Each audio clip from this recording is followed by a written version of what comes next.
Nshuti bakundwa mukunda ibyigisho by'ishuri ryo ku isabato, dutangiye igihembwe cya gatatu, aho dufite insanganyamatsiko cyangwa se icyigisho cy'igihembwe kivuga ngo igitabo cya Mariko.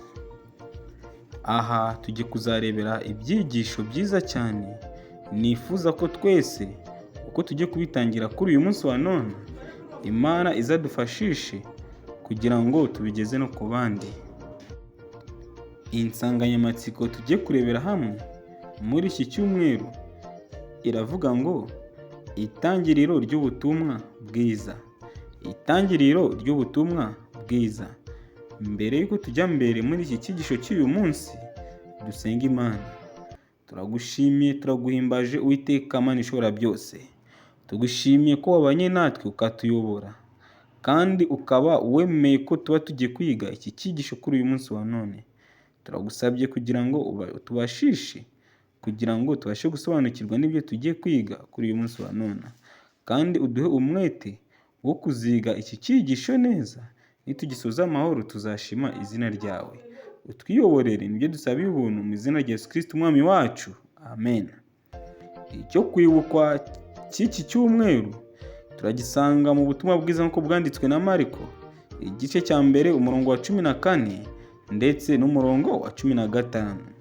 Yohana amaze gufungwa, Yesu ajya muri Galileya yamamaza ubutumwa bwiza bw'Imana, agira ati, igihe kirageze, ubwami bw'Imana buregereje, nimwihane maze mwemere ubutumwa bwiza.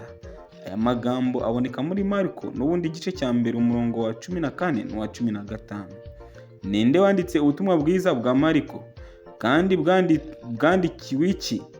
Nta butumwa bwiza bugaragaza izina ry'umwanditsi, wenda kugaragaza cyane ni Yohana, uvugwa nk'umwigishwa wakundwaga. Nyamara kuva mu bihe bya mbere, buri butumwa bwiza bwemewe mu bitabo bigize Bibiliya bwagiye busanishwa n'intumwa Matayo na Yohana, cyangwa bugasanishwa n'uwagendanaga n'intumwa. Urugero, ubutumwa bwiza bwanditswe na Luka busanishwa n'intumwa Pawulo.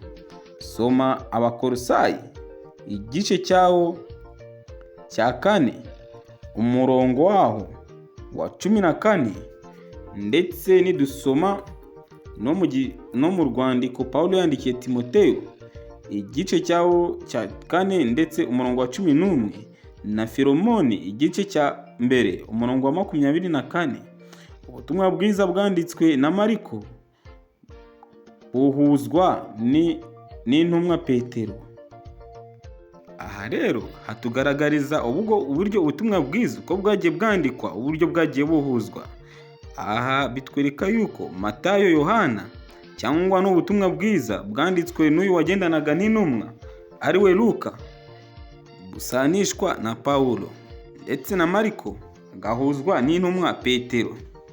Nubwo umwanditsi w'ubutumwa bwiza bwa Mariko atigeze agaragaza izina rye mu nyandiko, amateka y'itorero rya mbere yerekana ko umwanditsi w'ubutumwa bwiza bwa Mariko ari Yohana Mariko.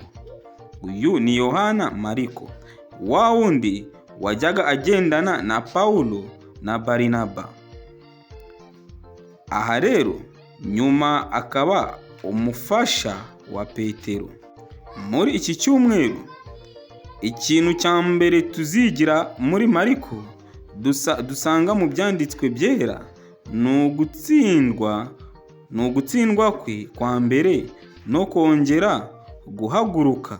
Hanyuma tugakomeza icyigisho cyacu tureba umugabane w'intangiriro y'igitabo cya Mariko, tugamije kureba aho inkuru ituganisha, kandi tukongera gusubiza amaso inyuma tureba impamvu yatumye uyu mubwiriza butumwa wabanje gutsindwa hanyuma agahaguruka yaba yaranditse aya magambo. Nshuti bakundwa, icyo mbasaba ni uko twakwita mu kwiga iki cyigisho cy'iki cyumweru, kitwereke turusheho gusobanukirwa n'impamvu uyu mwanditsi wabanje gutsindwa, maze hanyuma agahaguruka akandika aya magambo y'ubutumwa bwiza. Reka dusenge Imana.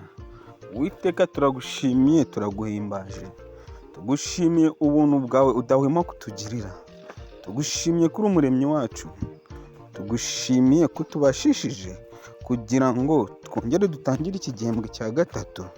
Turagusabye kugira ngo uzakomeze ubane natwe, utuyobora muri ibi byigisho tugiye kwiga muri iki gihembwe, bityo bizabashe kutubera impamba nziza tuzifashisha ubwo tuzaba tugusanganiye tugiye iwawe mu ijuru ahera.